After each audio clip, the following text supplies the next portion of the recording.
क्या एक गरीब माँ अपने ही 12 साल के बच्चे की जिंदगी को पैसों और लालच की वेदी पर चढ़ा सकती है? क्या शराब के नशे में डूबा हुआ एक परिवार एक मासूम बच्चे को उस उम्र में दूल्हा बना सकता है जब उसे ठीक से दुनिया की समझ भी नहीं होती? क्या वह छोटा लड़का अपने परिवार से खिन्न आकर उनके साथ रह पाएगा? दोस्तों, आगे की कहानी को डिटेल में जानने के लिए आप इस वीडियो को अंत तक ज़रूर सुनिए। आपसे अनुरोध है कि आप इस वीडियो को एक बार लाइक और शेयर कर दीजिए, और अगर चैनल पर नए हैं तो हमारे चैनल को सब्सक्राइब कर लीजिए। तो चलिए शुरू करते हैं। दोस्तों, यह कहानी उत्तर प्रदेश के एक छोटे से गांव रामपुर की है, जहां धूल उड़ती गलियां और कच्चे मकानों की कतारें थी। इस गांव के एक किनारे पर महेश का परिवार रहता था। महेश अभी सिर्फ 12 साल का एक मासूम बच्चा था, जिसके चेहरे पर बचपन की मासूमियत साफ झलकती थी। महेश के 4 भाई थे। 2 भाई उससे बड़े थे और 2 भाई उससे छोटे थे। बड़े भाइयों का नाम सुरेश और रमेश था, जबकि छोटे भाइयों का नाम दिनेश और नरेश था। इस पूरे परिवार की एक ही सबसे बड़ी कमजोरी थी, और वह थी नशे की बुरी लत। महेश को छोड़कर घर के चारों भाई दिन रात शराब और दूसरे नशे में डूबे रहते थे।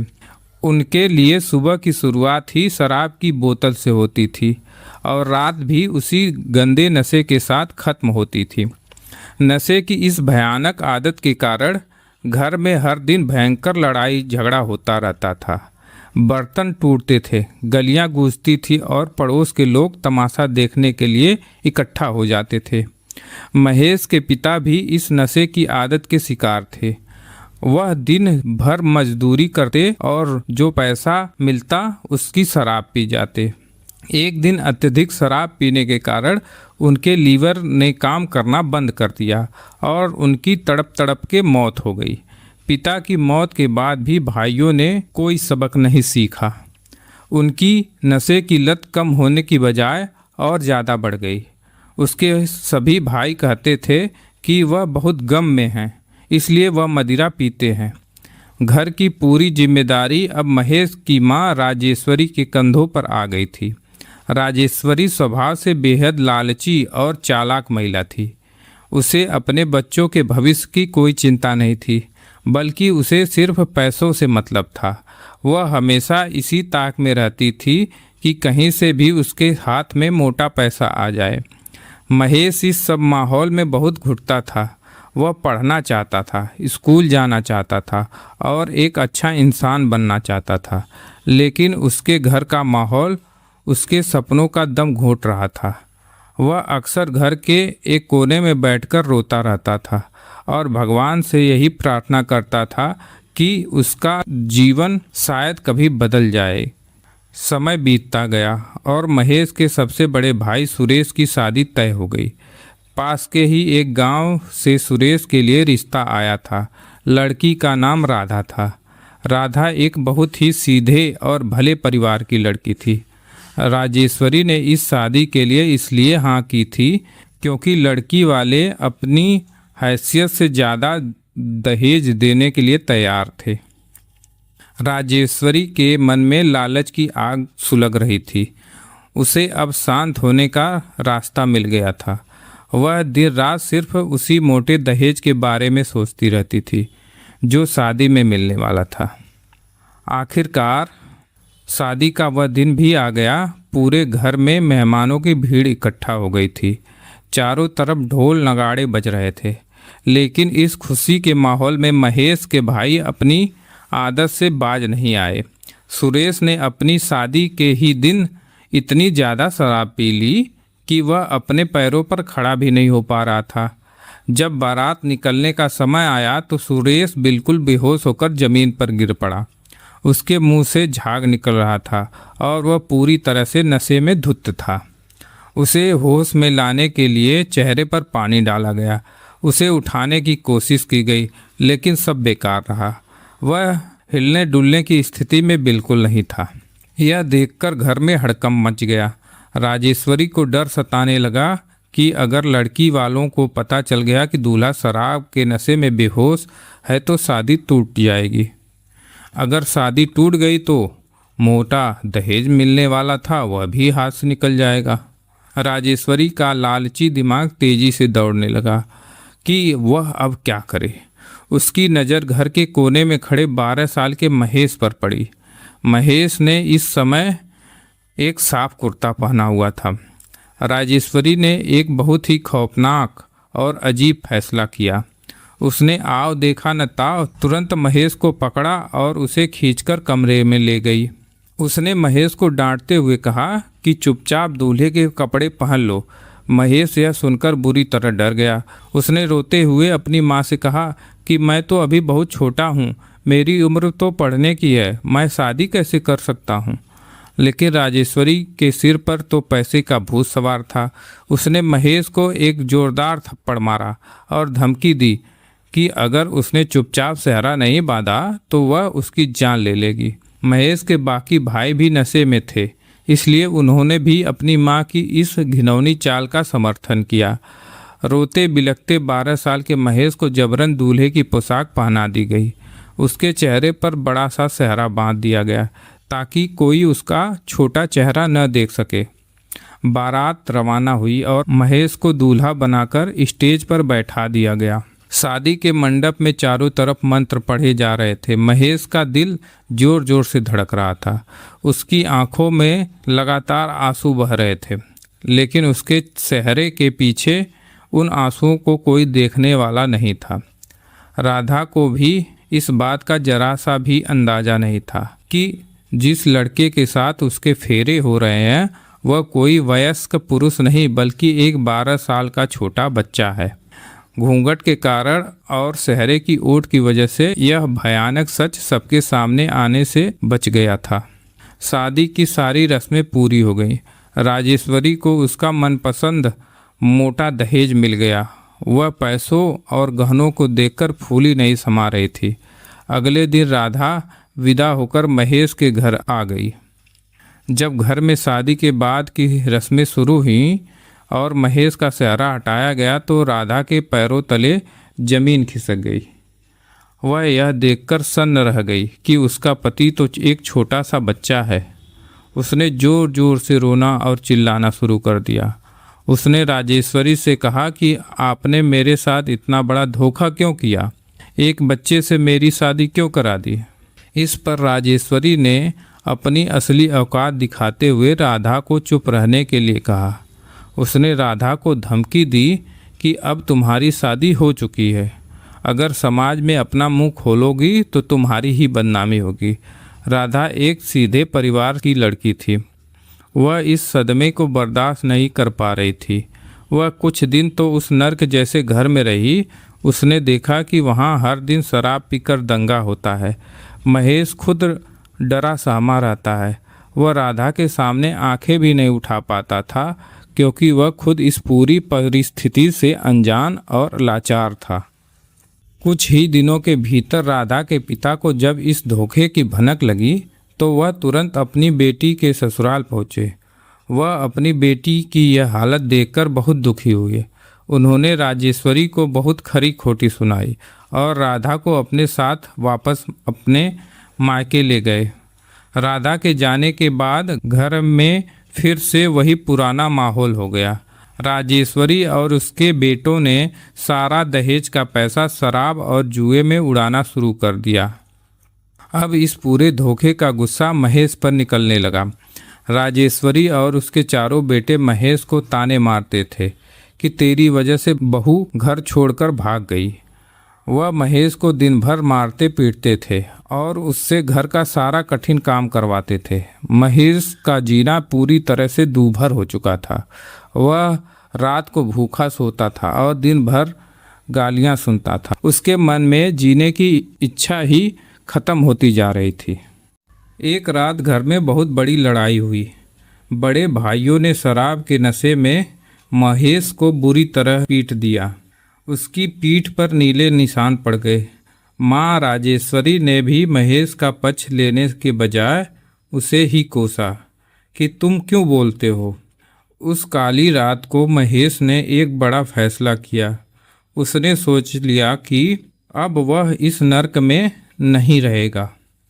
अगर वह यहाँ रहा तो उसके भाई उसे एक दिन जान से ही मार डालेंगे। जब सब लोग शराब के नशे में गहरी नींद में सो रहे थे, तब महेश चुपके से उठा।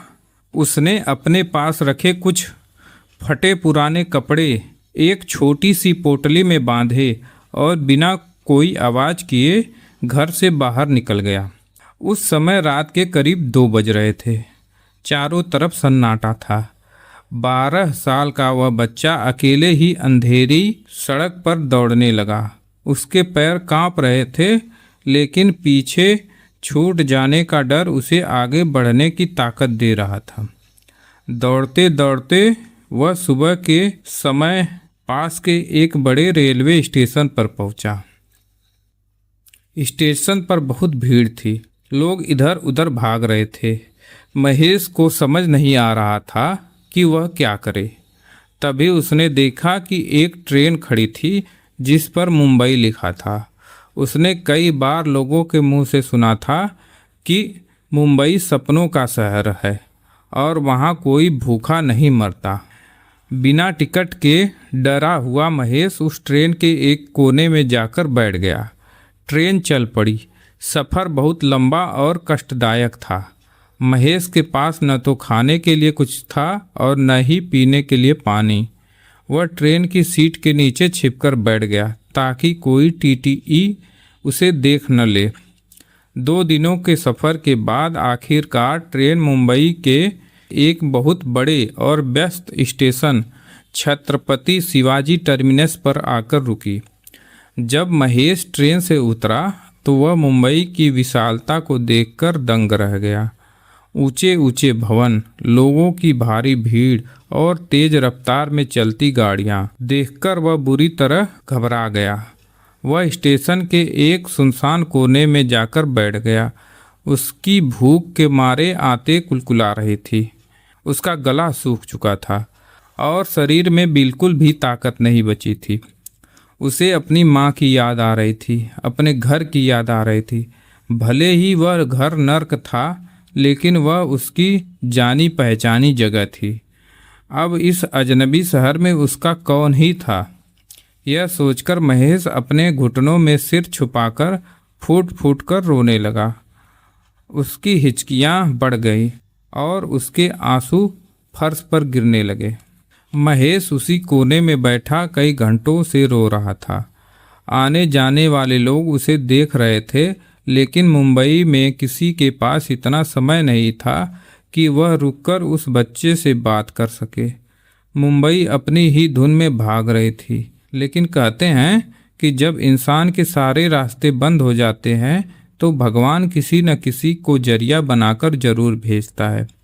उसी समय स्टेशन के उस हिस्से से एक बहुत ही प्रभावशाली व्यक्ति गुजर रहे थे। उनका नाम महेंद्र प्रताप था। महेंद्र प्रताप मुंबई के एक बहुत बड़े और जाने माने उद्योगपति थे।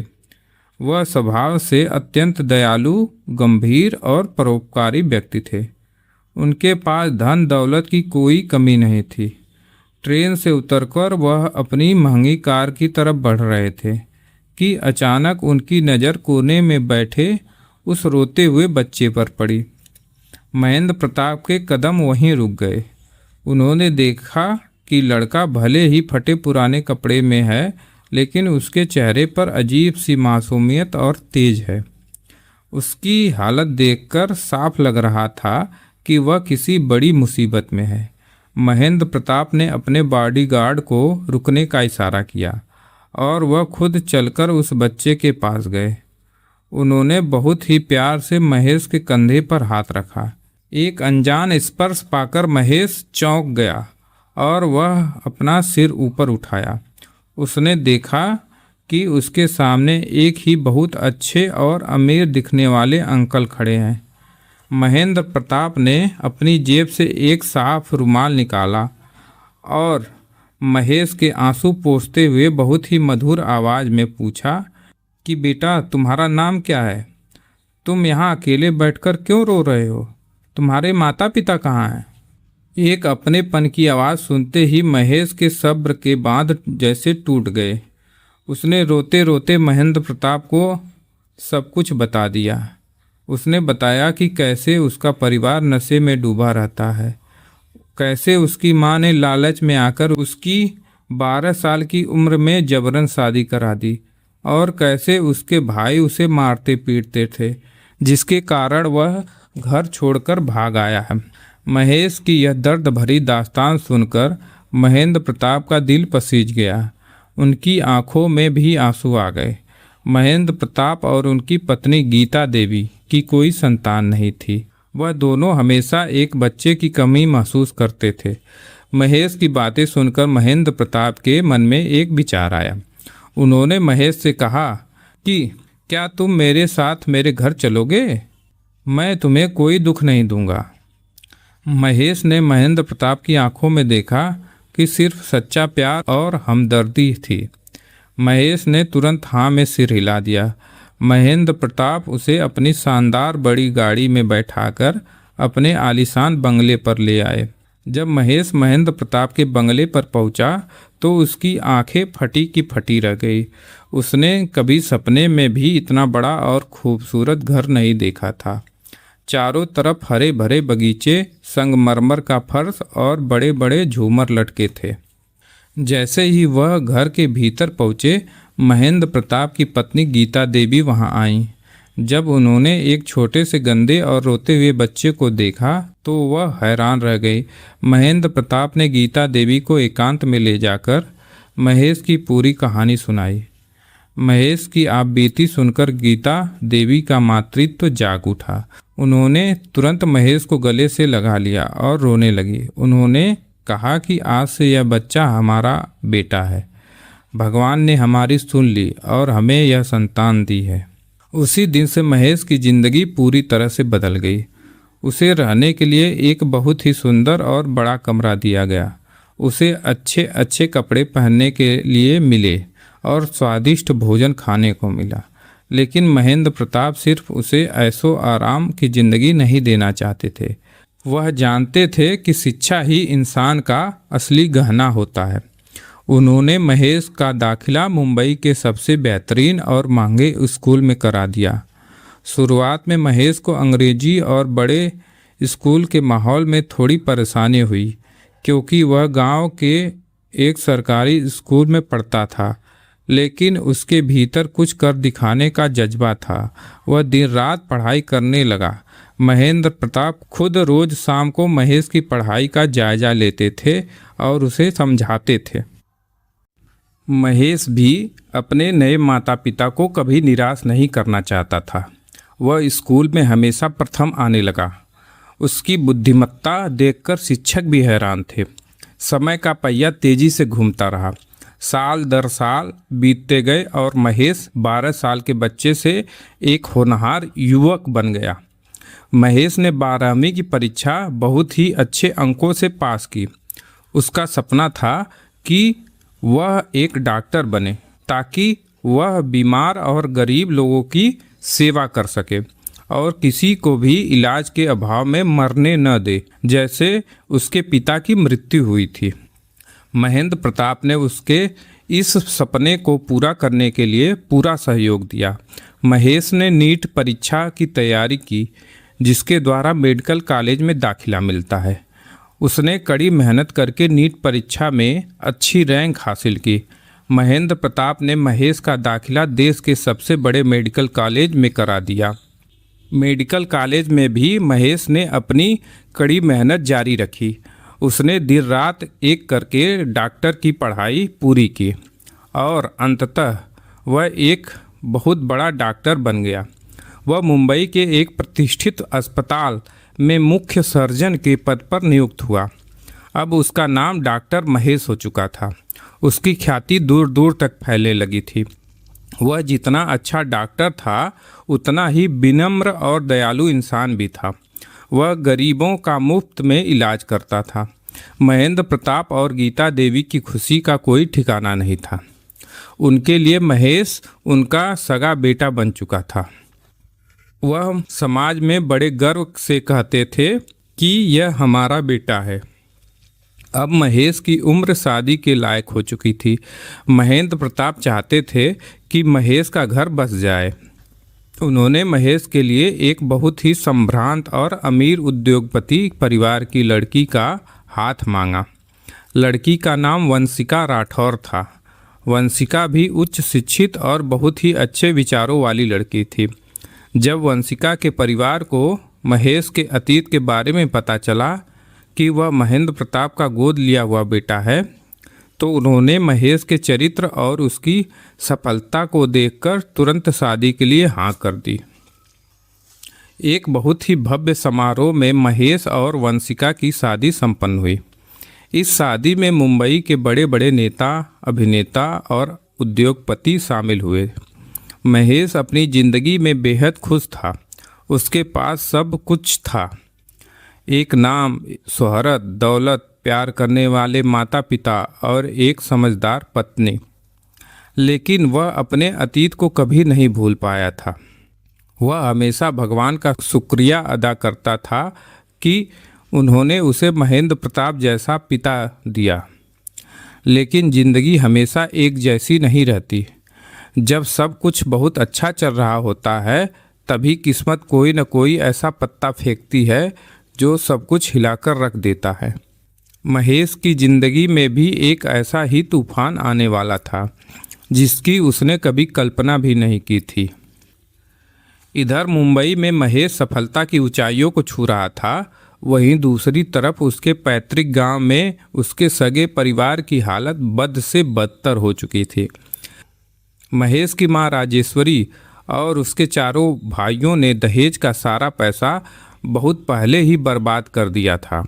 नशा करने की वजह से भाइयों का स्वास्थ्य भी खराब हो चुका था और घर की आर्थिक स्थिति इतनी खराब थी कि उनके पास खाने तक के पैसे नहीं थे। वह दाने दाने के लिए तरस रहे थे। एक दिन गांव के एक मुखिया के घर पर टीवी चल रहा था। राजेश्वरी और उसका बड़ा बेटा सुरेश किसी काम से वहां गए थे। अचानक टीवी पर एक बहुत बड़ा विज्ञापन आया। वह विज्ञापन मुंबई के एक बहुत बड़े चैरिटी अस्पताल का था, जिसमें मुख्य अतिथि के रूप में डॉक्टर महेश का इंटरव्यू दिखाया जा रहा था। टीवी के पर्दे पर डॉक्टर महेश सूट बूट पहने हुए बहुत ही प्रभावशाली अंदाज में बोल रहे थे। उनके नीचे बड़े अक्षरों में लिखा था, देश के जाने माने सर्जन डॉक्टर महेश प्रताप का हार्दिक स्वागत एवं अभिनंदन। राजेश्वरी और सुरेश की नज़रें जैसे ही टीवी पर पड़ी, वह दोनों चौंक गए। राजेश्वरी ने अपनी आंखें मलकर दोबारा देखा। चेहरा बिल्कुल वही था, बस अब वह 12 साल का बच्चा एक 30 साल का सफल पुरुष बन चुका था। सुरेश ने चिल्लाकर कहा कि माँ, यह तो हमारा महेश लग रहा है। यह तो हमारा महेश ही है जो 17-18 साल पहले घर से भाग गया था। मुखिया ने बताया कि हाँ, यह तो मुंबई के एक बहुत बड़े डॉक्टर हैं और इन्हें मुंबई के अरबपति उद्योगपति महेंद्र प्रताप ने अपना वारिस बनाया है। इनके पास अरबों की संपत्ति है। यह सुनते ही राजेश्वरी के भीतर का सोया हुआ लालच फिर से जाग उठा। उसकी आंखों में पैसों की चमक आ गई। उसने सोचा कि जो लड़का हमारी मार खाकर भागा था, वह आज अरबपति बन चुका है। अगर हम उसके पास जाएं तो वह हमें भी अमीर बना देगा। वह हमारा खून है, वह हमसे दूर कैसे रह सकता है। सुरेश ने कहा कि माँ, लेकिन वह हमें पहचान कर अपने घर में क्यों रखेगा? वह तो हमसे नफरत करता होगा। इस पर राजेश्वरी ने एक बहुत ही कुटिल मुस्कान के साथ कहा कि वह माने या न माने, कानूनी तौर पर तो वह मेरा बेटा ही है। और सबसे बड़ी बात, उसकी शादी तो बचपन में ही राधा से हो चुकी थी। राधा आज भी जिंदा है और अपने मायके में बैठी है। अगर हम राधा को अपने साथ ले जाएं और मुंबई जाकर यह दावा करे कि महेश ने अपनी पहली पत्नी को छोड़ दिया है और दूसरी शादी कर ली है, तो वह डर जाएगा। बदनामी के डर से वह हमें करोड़ों रुपए देगा। राजेश्वरी और उसके बेटों ने तुरंत एक बहुत ही घिनौनी साजिश रची। वह अगले ही दिन राधा के गांव पहुँचे। राधा पिछले कई सालों से अपने मायके में एक सादा और पवित्र जीवन जी रही थी। उसने कभी दूसरी शादी नहीं की थी, क्योंकि उसके समाज में एक बार शादी होने के बाद दूसरी शादी को अच्छा नहीं माना जाता था। वह एक तरह से परित्यक्त जीवन जी रही थी।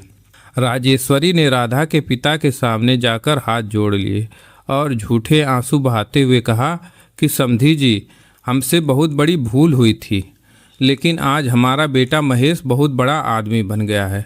वह मुंबई में रहता है। हम अपनी बहू राधा को उसका हक दिलाने के लिए मुंबई ले जाना चाहते हैं। हम चाहते हैं कि राधा अब महारानी की तरह जिए। राधा और उसके पिता पहले तो तैयार नहीं हुए, क्योंकि वह जानते थे कि राजेश्वरी कितनी लालची है।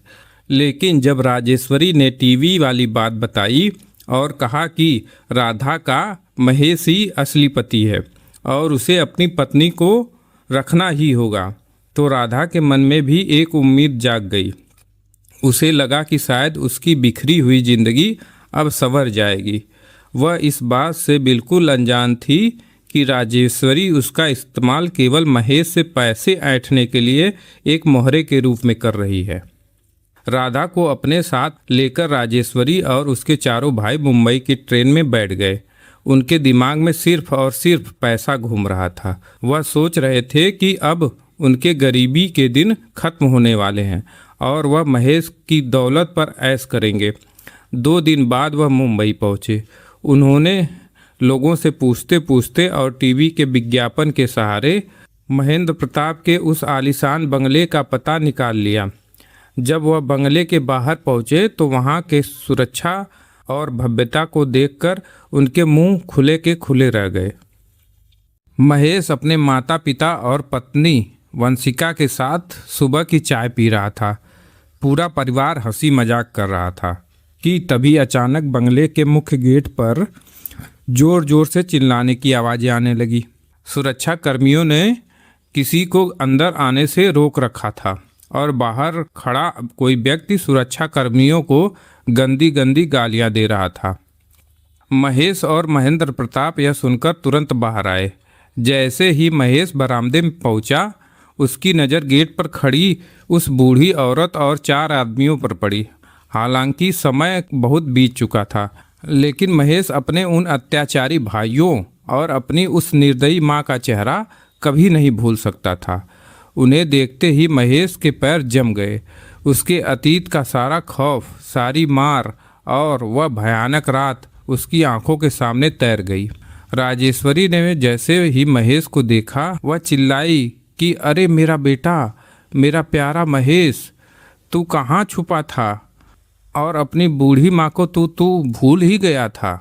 सुरक्षा कर्मियों को हटाते हुए वह जबरन अंदर घुसने की कोशिश करने लगी। उसके पीछे उसके चारों भाई भी चिल्ला रहे थे कि यह हमारा भाई है, इसने हमें छोड़ दिया था, ये आज हमें मिल गया है। महेंद्र प्रताप ने बहुत ही शांत लेकिन सख्त आवाज़ में पूछा कि आप लोग कौन हैं और यहाँ इस तरह हंगामा क्यों कर रहे हैं।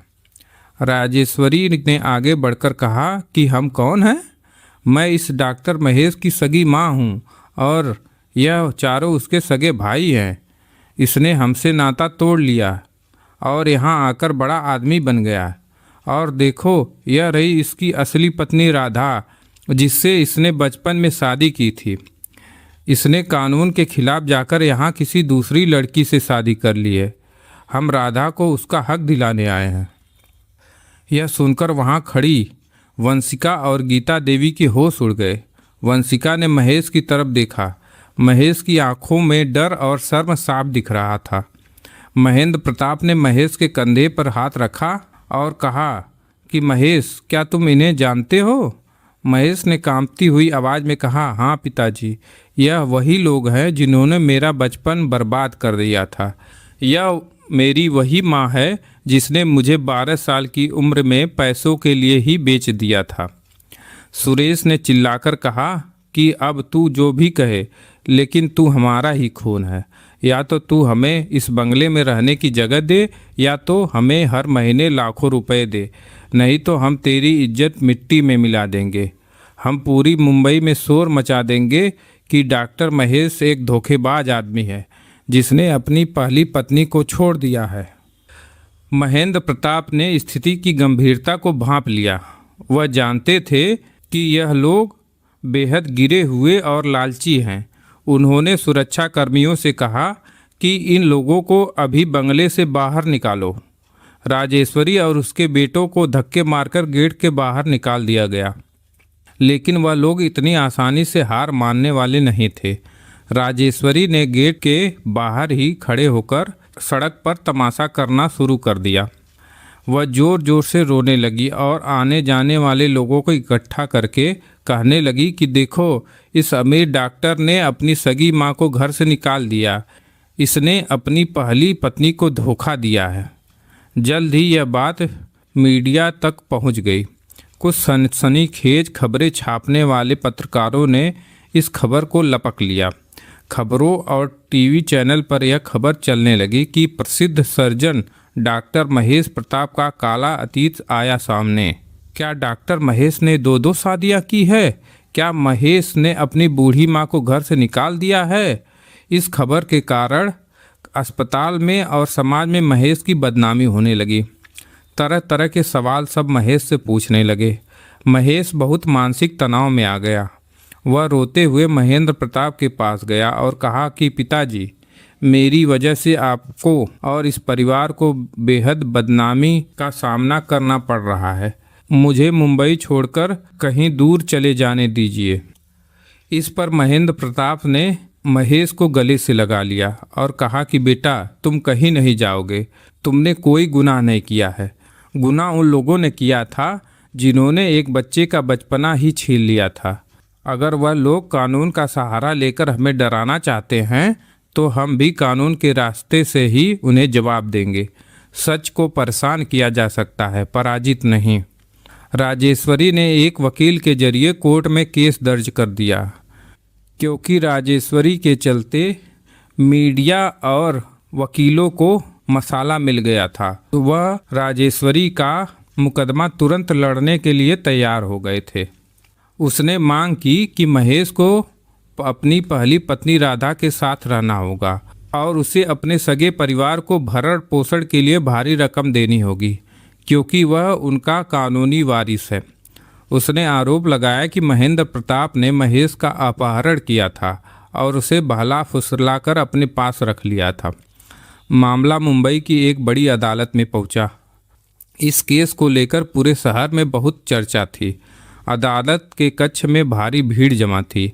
एक तरफ डॉक्टर महेश, उद्योगपति महेंद्र प्रताप, गीता देवी और वंशिका बैठे थे।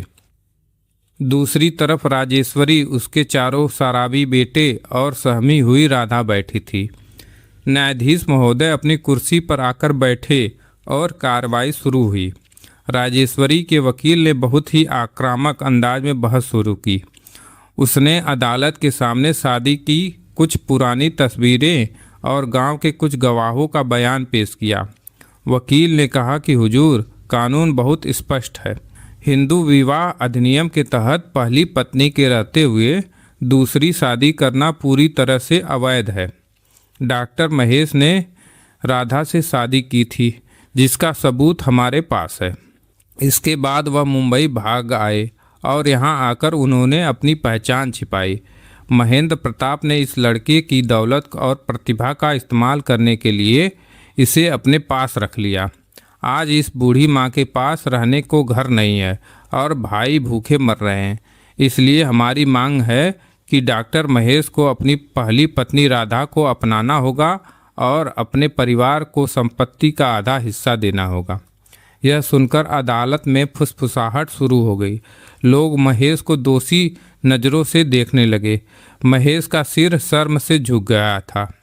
तभी महेंद्र प्रताप के वकील खड़े हुए। वह बहुत ही अनुभवी और समझदार वकील थे। उन्होंने बहुत ही शांत आवाज़ में कहा कि हुजूर, मेरे विपक्षी साथी ने जो भी बातें कही वह सिक्के का सिर्फ एक पहलू है। मैं अदालत के सामने इस कहानी का दूसरा और असली पहलू रखना चाहता हूँ।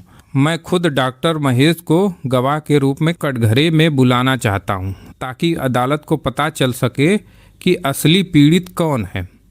न्यायाधीश ने अनुमति दे दी। महेश भारी कदमों से चलकर कटघरे में आकर खड़ा हो गया। उसका दिल तेजी से धड़क रहा था, लेकिन उसने महेंद्र प्रताप की तरफ देखा, जिन्होंने उसे आंखों से ही हौसला दिया। महेंद्र प्रताप के वकील ने महेश से पूछना शुरू किया कि डॉक्टर महेश, आप अदालत को विस्तार से बताइए कि आपकी शादी किस उम्र में और किन परिस्थितियों में हुई थी। महेश ने अपनी आंखें बंद की और गहरी सांस लेते हुए बोलना शुरू किया। उसने कहा कि हुजूर, जब मेरी शादी हुई थी तब मैं सिर्फ 12 साल का एक बच्चा था। मुझे यह भी नहीं पता था कि शादी होती क्या है। मेरे पिता की मृत्यु शराब पीने के कारण हो गई थी। मेरे चारों भाई देर रात शराब के नशे में रहते थे। मेरी शादी के दिन मेरे बड़े भाई सुरेश की शादी होनी थी, लेकिन उसने इतनी शराब पी रखी थी कि वह बेहोश हो गया। महेश की आवाज़ भारी हो गई। उसने राजेश्वरी की तरफ उंगली उठाई और कहा कि इस महिला ने, जो मेरी सगी माँ है, सिर्फ मोटे दहेज के लालच में आकर मुझे कमरे में बंद किया। मुझे पीटा और धमकी दी कि अगर मैं दूल्हा नहीं बना तो यह मुझे जान से मार देगी।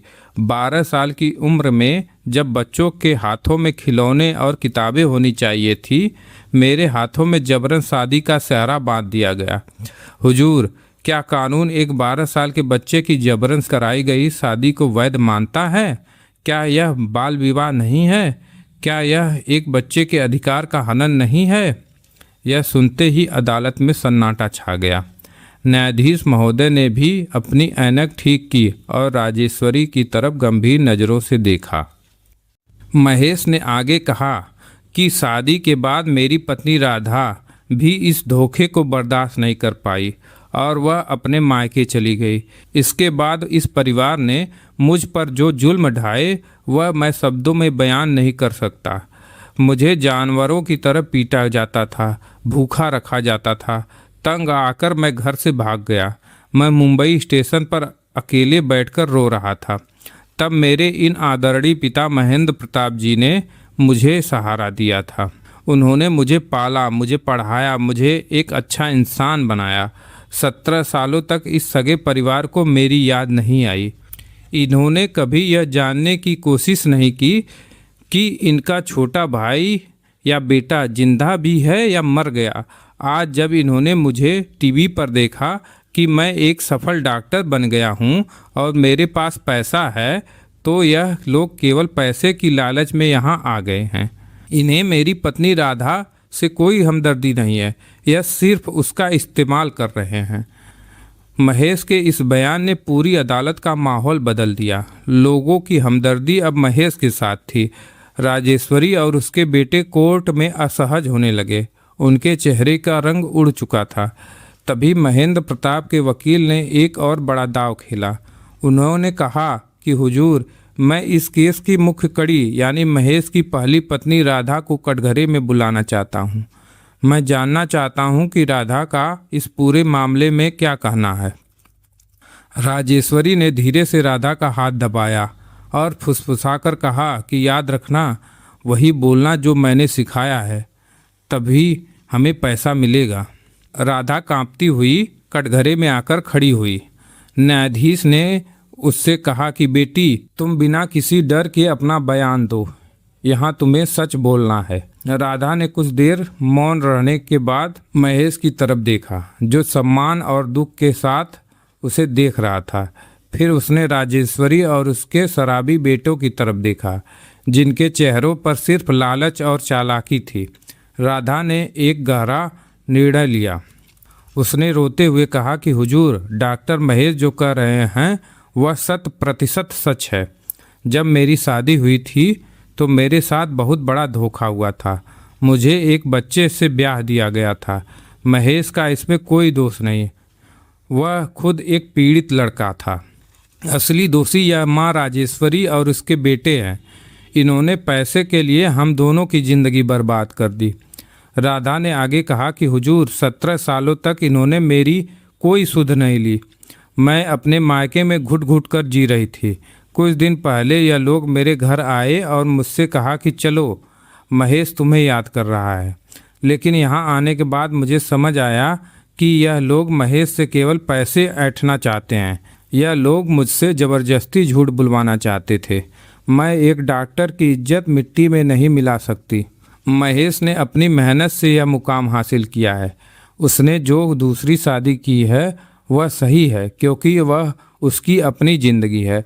मैं इस लालची परिवार के साथ कोई संबंध नहीं रखना चाहती। राधा के इस बयान ने कोर्ट में जैसे बम फोड़ दिया। राजेश्वरी और उसके बेटे चिल्लाने लगे कि यह लड़की झूठ बोल रही है, इसे पैसे खिलाए गए हैं। न्यायाधीश ने हथौड़ा थपथपाया और कहा, ऑर्डर ऑर्डर ऑर्डर। न्यायाधीश ने कहा कि शांति बनाए रखिए। दोनों पक्षों की दलीलें सुनने और गवाहों के बयान दर्ज करने के बाद न्यायाधीश महोदय ने अपना फैसला सुरक्षित रख लिया। कुछ घंटों के इंतजार के बाद अदालत फिर से बैठी और न्यायाधीश ने अपना फैसला सुनाना शुरू किया। न्यायाधीश ने कहा कि यह मामला अत्यंत संवेदनशील और समाज की आंखें खोलने वाला है। अदालत इस निष्कर्ष पर पहुंची है कि डॉक्टर महेश की पहली शादी तब हुई थी जब वह नाबालिग थे। वह विवाह पूरी तरह से बाल विवाह था, जिसे कानूनन मान्यता नहीं दी जा सकती, विशेषकर तब जब वह शादी बलपूर्वक और धोखे से कराई गई थी। इसलिए डॉक्टर महेश की दूसरी शादी पूरी तरह से वैध है और उनकी वर्तमान पत्नी वंशिका ही उनकी कानूनी पत्नी है। न्यायाधीश ने राजेश्वरी और उसके बेटों की तरफ देखते हुए कहा कि जहां तक इस लड़के के सगे परिवार का सवाल है, जिन्होंने एक 12 साल के बच्चे पर जुल्म किए, उसे घर छोड़ने पर मजबूर किया और 17 सालों तक उसका कोई ख्याल नहीं रखा, उन्हें इस लड़के की संपत्ति या कमाई पर कोई अधिकार नहीं है। कानून लालच को बढ़ावा नहीं देता है। लेकिन न्यायाधीश ने आगे एक महत्वपूर्ण बात जोड़ी। उन्होंने कहा कि चूंकि राधा इस पूरे घटनाक्रम में पूरी तरह से निर्दोष है और उसके साथ बचपन में धोखा हुआ था, जिसके कारण उसकी ज़िंदगी बर्बाद हुई, इसलिए अदालत मानवीय आधार पर यह तय करती है कि जब तक राधा की दूसरी शादी नहीं हो जाती, तब तक डॉक्टर महेश को अपनी मासिक आय का आधा हिस्सा राधा के भरण पोषण के लिए हर महीने देना होगा, ताकि वह सम्मानजनक जीवन जी सके। जहां तक इस बात का सवाल है कि डॉक्टर महेश किसके साथ रहेंगे, तो अदालत यह स्पष्ट करती है कि डॉक्टर महेश अब एक वयस्क आत्मनिर्भर व्यक्ति हैं। उन्हें पालने पोसने, शिक्षित करने और एक सफल इंसान बनाने का पूरा श्रेय श्री महेंद्र प्रताप को जाता है। उन्होंने एक अजनबी बच्चे को अपने सगे बेटे से बढ़कर प्यार किया और संस्कार दिया। इसलिए डॉक्टर महेश अपनी मर्जी के मालिक हैं और वह जहां चाहें, जिसके साथ चाहें, रह सकते हैं। यह फैसला सुनते ही अदालत कक्ष तालियों की गड़गड़ाहट से गूंज उठा। महेंद्र प्रताप की आंखों में खुशी के आंसू आ गए। उन्होंने महेश को गले से लगा लिया। महेश ने झुककर महेंद्र प्रताप और गीता देवी के पैर छुए। यहाँ पर महेंद्र प्रताप की एक बहुत बड़ी जीत हुई थी। अदालत के इस फैसले ने समाज को एक बहुत बड़ा और गहरा संदेश दिया था। अक्सर हमारे समाज में यह धारणा बनी हुई है कि दूसरा पिता या सौतेला पिता हमेशा दुर्व्यवहार करता है, बच्चों पर जुल्म करता है और उन्हें पराया समझता है। कहानियों और फिल्मों में भी हमेशा दूसरे पिता की एक नकारात्मक छवि ही दिखाई जाती है। लेकिन महेंद्र प्रताप ने इस पूरी रूढ़िवादी सोच को बदलकर रख दिया। उन्होंने समाज को मानवता का एक ऐसा अद्भुत पाठ पढ़ाया जो सदियों तक याद रखा जाएगा। उन्होंने साबित कर दिया कि खून के रिश्ते से बड़ा दिल का रिश्ता होता है। एक सगी माँ और सगे भाइयों ने जहाँ पैसों के लालच में आकर एक मासूम बच्चे का सौदा कर दिया, उसे नर्क जैसी जिंदगी जीने पर मजबूर किया, वहीं एक अनजान व्यक्ति ने पिता का फर्ज निभाते हुए उस बच्चे को न केवल सहारा दिया, बल्कि उसे समाज का एक प्रतिष्ठित नागरिक और डॉक्टर बनाया। महेश ने अदालत के फैसले का पूरा सम्मान किया। उसने हर महीने अपनी तनख्वाह का आधा हिस्सा राधा को भेजना शुरू कर दिया। राधा ने उन पैसों से अपने गांव में एक छोटा सा स्कूल खोला, जहां वह गरीब बच्चों को पढ़ाने लगी, ताकि गांव का कोई भी बच्चा शिक्षा से वंचित न रह सके और किसी और महेश का बचपन लालच की वेदी न चढ़ सके। राजेश्वरी और उसके चारों शराबी बेटे खाली हाथ, रोते हुए और पछताते हुए वापस अपने गांव लौट गए। उनका लालच ही उनका सबसे बड़ा दुश्मन बन गया था। अब गांव में भी लोग उनसे नफरत करते थे और कोई उनसे बात नहीं करना चाहता था। उनकी बची खुची इज्जत भी अदालत के चक्कर में खत्म हो चुकी थी। दोस्तों, यह कहानी हमें सिखाती है कि परिस्थितियां चाहे कितनी भी विपरीत क्यों न हो, अगर आपके मन में कुछ अच्छा करने की चाह है और आपको सही मार्गदर्शन मिल जाए तो आप अपनी किस्मत खुद बदल सकते हैं। और सबसे बड़ी बात, इंसानियत का रिश्ता दुनिया के हर रिश्ते से ऊपर होता है। दोस्तों, आपको महेश के संघर्ष और महेंद्र प्रताप की महानता की यह भावुक कहानी कैसी लगी? इस कहानी ने हमें सिखाया कि समाज में आज भी अच्छे लोगों की कमी नहीं है और पराये भी कभी कभी अपनों से ज़्यादा बढ़कर फर्ज निभा जाते हैं। अगर आपको यह कहानी पसंद आई हो और इससे कोई अच्छी सीख मिली हो तो इस वीडियो को लाइक और शेयर ज़रूर कीजिएगा। ऐसी ही दिल को छू लेने वाली, प्रेरणादायक और रोमांचक कहानियों को लगातार सुनने के लिए हमारे YouTube चैनल सफ़र से सीख को सब्सक्राइब करना बिल्कुल मत भूलिएगा। अपने विचार कमेंट बॉक्स में ज़रूर साझा करें कि आपको हमारी कहानी कैसी लगी और आप हमारी कहानियाँ किस शहर से सुन रहे हैं। मिलते हैं अगली एक और शानदार कहानी के साथ। तब तक के लिए अपना ख्याल रखिए और सुनते रहिए सफ़र से सीख। धन्यवाद।